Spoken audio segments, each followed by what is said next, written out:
사랑하고 축복합니다. 오늘도 주님의 은혜와 사랑으로 승리하는 하루가 되시기를 주님의 이름으로 축복합니다. 오늘은 하늘에 속한 이의 형상을 입으십시오 라는 제목으로 말씀을 전하겠습니다. 오늘 본문은 고린도전서 15장 35절에서 49절까지의 말씀입니다. 누가 묻기를 죽은 자들이 어떻게 다시 살아나며 어떠한 몸으로 오느냐 하리니 어리석은 자여 네가 뿌리는 씨가 죽지 않으면 살아나지 못하겠고 또 내가 뿌리는 것은 장래의 형체를 뿌리는 것이 아니요 다만 밀이나 다른 것의 알갱이 뿐이로되 하나님이 그 뜻대로 그에게 형체를 주시되 각 종자에게 그 형체를 주시느니라. 육체는 다 같은 육체가 아니니 하나는 사람의 육체요 하나는 짐승의 육체요 하나는 새의 육체요 하나는 물고기의 육체라. 하늘에 속한 형체도 있고 땅에 속한 형체도 있으나 하늘에 속한 것에 영광이 따로 있고 땅에 속한 것에 영광이 따로 있으니 해의 영광이 다르고 달의 영광이 다르며 별의 영광도 다른데 별과 별의 영광이 다르도다.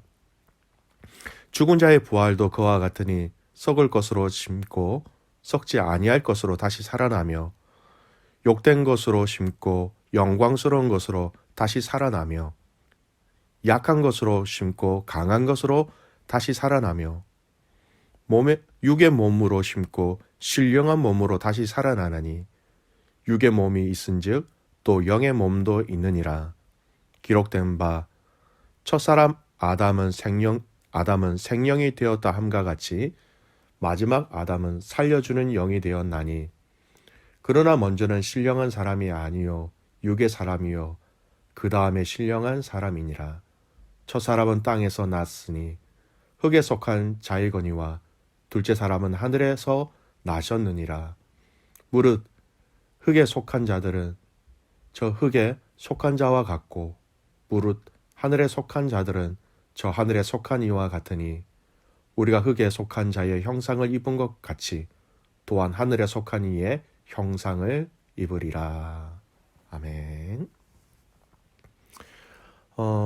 계속해서 우리는 부활장이라고 이렇게 불려지는 고린도전서 15장의 말씀을 묵상하고 있습니다. 오늘 본문의 말씀은요. 이 35절 말씀에 들어가 있는 이 질문에 대한 대답의 내용입니다. 35절 말씀을 보십시오. 누가 묻기를 죽은 자들이 어떻게 다시 살아나며 어떠한 몸으로 오느냐 하리니. 사람들이 어떻게 부활하고 부활한 몸은 어떤 몸이 되는가 하는 질문으로 이 부활에 대해서 좀 더 구체적인 질문에 바울은 오늘 이 본문의 말씀을 통해서 설명하고 있는 것입니다. 부활에 대한 좀 더 상세한 내용들을 우리는 확인할 수 있지요. 36절 말씀은 이렇게 대답하며 시작합니다. 어리석은 자여 네가 뿌리는 씨가 죽지 않으면 살아나지 못하겠고. 파종한 씨앗을 예로 들어 설명합니다. 씨앗이 새로운 열매를 맺기 위해서 각 식물의 씨앗이 땅에 떨어져 죽어야만 그것이 가능한 것처럼 인간 육체의 부활도 이 죽음의 과정을 필연적으로 거쳐야 한다는 것이죠. 즉, 부활이라는 단어는 죽음을 전제하지 않고서는 쓰지 못하는 단어이지요. 죽지 않았는데 부활이라는 것은 있을 수 없는 것이지요. 부활이라는 것이 있기 위해서는 먼저 죽음이라는 것이 있어야 한다는 당연한 이야기를 하고 있는 것입니다. 그러면 여기서 또 한 가지 우리가 어제 그제의 말씀을 통해서 확인하였지만 우리는 특별히 성도의 죽음은 이 부활을 맞이하기 위해서 꼭 거쳐가야 한다는 것을 알아야 하는 것입니다.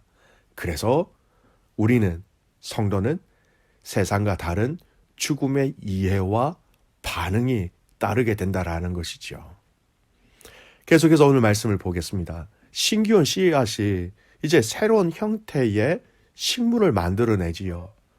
육체의 부활 이전의 상태와 이후의 상태는 분명하게 다르다라는 답을 해주고 있는 것입니다. 그 차이를 현재의 몸과 비교해서 42절에서 44절까지 말씀은 이렇게 설명하고 있습니다. 42절에서 44절까지 말씀 읽겠습니다. 죽은 자의 부활도 그와 같으니 썩을 것으로 심고 썩지 아니할 것으로 다시 살아나며 욕된 것으로 심고 영광스러운 것으로 다시 살아나며 약한 것으로 심고 강한 것으로 다시 살아나며 육의 몸으로 심고 신령한 몸으로 다시 살아나리니 육의 몸이 있은즉 또 영의 몸도 있느니라. 먼저 지금 우리 몸을 비교하면서 이 내용을 설명하고 있습니다. 부활 이전과 이후의 몸을, 지금 있는 우리의 몸을 기준으로 해서 설명하는 것이죠.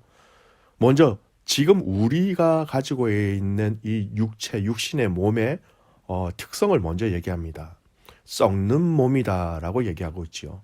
맞습니다. 당연한 이치지요.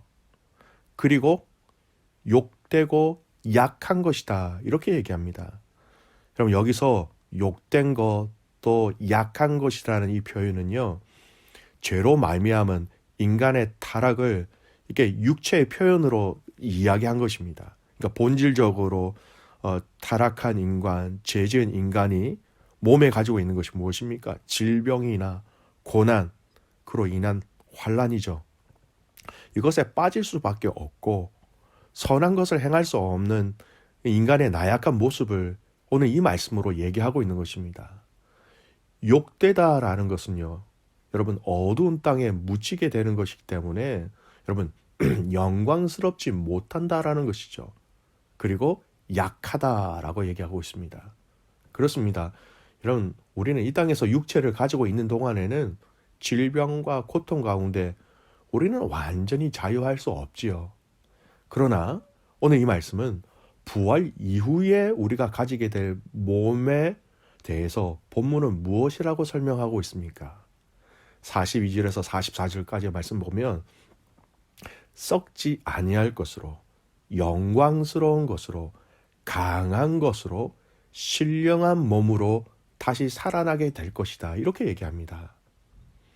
여러분, 이 말씀을 다시 정리하면요, 예수님의 부활로 인하여서 아직 육체를 가지고 있는 우리가 죽었을 때에 그 예수님의 부활을 알고 믿는 자들이 죽었을 때에, 다시 부활하였을 때에 이제는 영에 속한 사람이 된다라는 것입니다. 여러분, 성경에는요, 썩지 아니할 것들에 대해서 이야기하고 있는 구절들이 꽤 많이 있습니다. 오늘 말씀처럼 썩지 아니한다라는 것을 가장 먼저 많이 얘기하고 있는 것이 부활한 영의 몸이 썩지 아니할 것이다 라고 얘기하고 있지요. 또 한 가지 썩지 아니하는 것이 있습니다. 베드로전서 1장 23절 말씀이에요.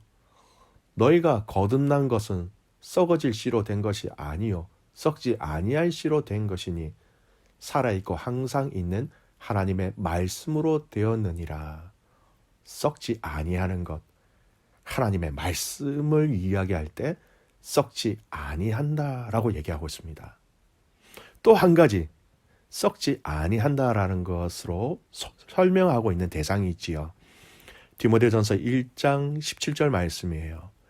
영원하신 왕 곧 썩지 아니하고 보이지 아니하고 홀로 하나이신 하나님께 존귀와 영광이 영원 무궁하도록 있을지어다. 아멘. 하나님을 썩지 아니하시는 분으로 얘기하고 있습니다. 여러분, 썩지 아니하는 하나님의 말씀, 썩지 아니하시는 하나님, 이게 썩지 아니한다는 의미가 여러분 무엇입니까? 영원하다라는 것이지요. 영원토록 존재한다라는 것입니다. 하나님의 말씀은 영원하고 하나님도 영원하신 분. 이 말씀은 여러분 부활한 우리의 몸을 썩지 아니한 것으로 설명한다고 했을 때는 부활한 우리 몸도 영원히 있을 것이다라는 이 말씀인 것입니다. 48절에서 49절 말씀 보십시오. 무릇 흙에 속한 자들은 저 흙에 속한 자와 같고 무릇 하늘에 속한 자들은 저 하늘에 속한 이와 같으니 우리가 흙에 속한 자의 형상을 입은 것 같이 또한 하늘에 속한 이의 형상을 입으리라. 영원하기에 여러분 영광스럽고 강한 것이 되는 것입니다.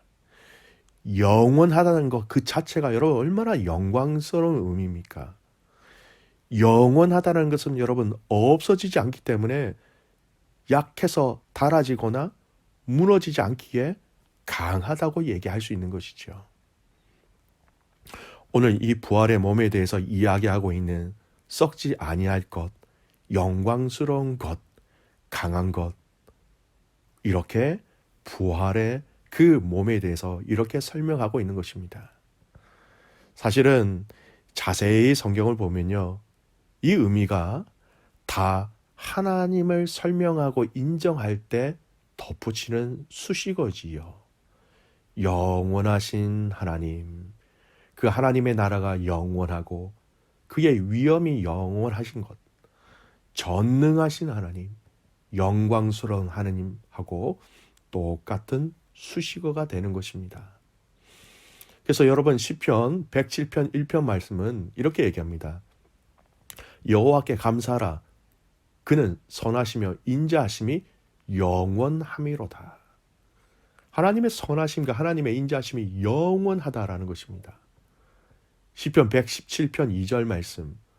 우리에게 향하신 여호와의 인자하심이 크시고 여호와의 진실하심이 영원함이로다. 할렐루야. 여호와의 진실하심이 영원하다. 여러분, 썩지 아니한다. 이 영원함을 예수님의 죽으심과 부활하심을 믿는 자들이 이 땅에서 죽었을 때에, 또 예수님이 다시 오셔서 부활하셨을 때에 그 부활한 자들에게 모두에게 허락하시고 약속하신 하나님의 축복이 되는 것입니다. 이 부활이 하나님이 설명하기 위해서 필요했던 그 수식 어구가 부활한 우리 몸에도 그대로 허락되어진 것이죠. 얼마나 큰 은혜와 축복인지 모릅니다. 여러분, 우리가 장차 맛보게 될 이 부활이 이처럼 여러분 고귀하고 값지고 아름다운 것임을 확신하시기를 주님의 이름으로 축복합니다. 마지막에 또 오늘 이 말씀을 좀 보며 확인했으면 좋겠습니다. 사도 바울은 이러한 부활신앙을 가진 고린도 교회 가족들에게 그들의 영적 정체성에 대해서 다시 한 번 더 얘기하고 있습니다. 48절, 49절 말씀입니다. 무릇 흙에 속한 자들은 저 흙에 속한 자와 같고 무릇 하늘에 속한 자들은 저 하늘에 속한 이와 같으니 우리가 흙에 속한 자의 형상을 입은 것 같이 또한 하늘에 속한 이의 형상을 입으리라. 지금 우리가 비록 육체의 옷을 입고 있지만 우리는 그리스도로 인하여서 하늘에 속한 자에게, 하늘에 속한 그분, 바로 그 주님과 같게 될 것이다. 이렇게 얘기하고 있습니다. 그리고 그 몸도 하늘에 속한 이의 형상으로 부활의 몸을 가지게 될 것이다. 이렇게 얘기하지요. 귀한 믿음의 가족 여러분, 저와 여러분이 분명히 이 땅에 발을 딛고 살아가는 자들입니다. 육체의 몸을 가지고 살아가는 자들이지요.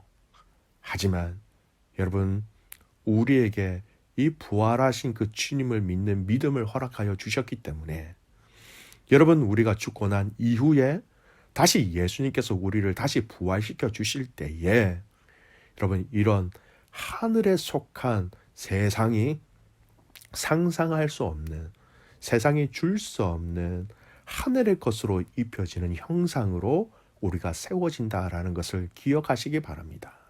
그리고 이 땅을 밟고 살아가지만 우리의 소속은, 우리의 정체성은 하늘에 속한 자임을 확신하시기를 주님의 이름으로 축복합니다. 아멘. 기도하겠습니다. 살아계신 아버지 하나님, 감사와 찬송과 영광을 주님 앞에 올려드립니다. 하나님, 이번 한 주간 계속해서 이 부활에 대해서 말씀을 통하여 우리에게 말씀하시고 묵상하게 하시고 또 알게 하여 주신 것에 감사를 드립니다. 하나님, 이 부활의 은혜가 얼마나 귀한지, 얼마나 감격스러운지 알게 하여 주시옵소서. 부활 이후에 우리가 가질 그 몸은 신령한 몸으로 이야기하시면서 썩지 아니할 영원한 몸임을 저희들이 믿고 감사를 드립니다. 주님, 이것을 기억함으로 날마다 하나님 나라를 위해서 함께 싸워가는, 또 승리하는 우리 모든 가족들 되게 하여 주시옵소서. 이 땅에서 살아가지만 아버지 하나님, 우리의 소속은 저 하늘나라인 것을 알게 하여 주시고, 그 하늘나라에서 누릴 그 영광을 마음껏 기억하며 또 확신하며 말씀을 통하여, 성령님을 통하여, 예배를 통하여, 이 공동체를 통하여 이 땅에서 그것을 미리 맛볼 수 있는 그 은혜들을 또한 우리에게 허락하여 주시옵소서. 하늘에 속한 이의 형상을 입으리라. 이 말씀을 기억하며 오늘도 승리하는 모든 가족들이 되기를 간절히 소원하오며 살아계시는 예수님의 이름으로 기도드리옵나이다. 아멘.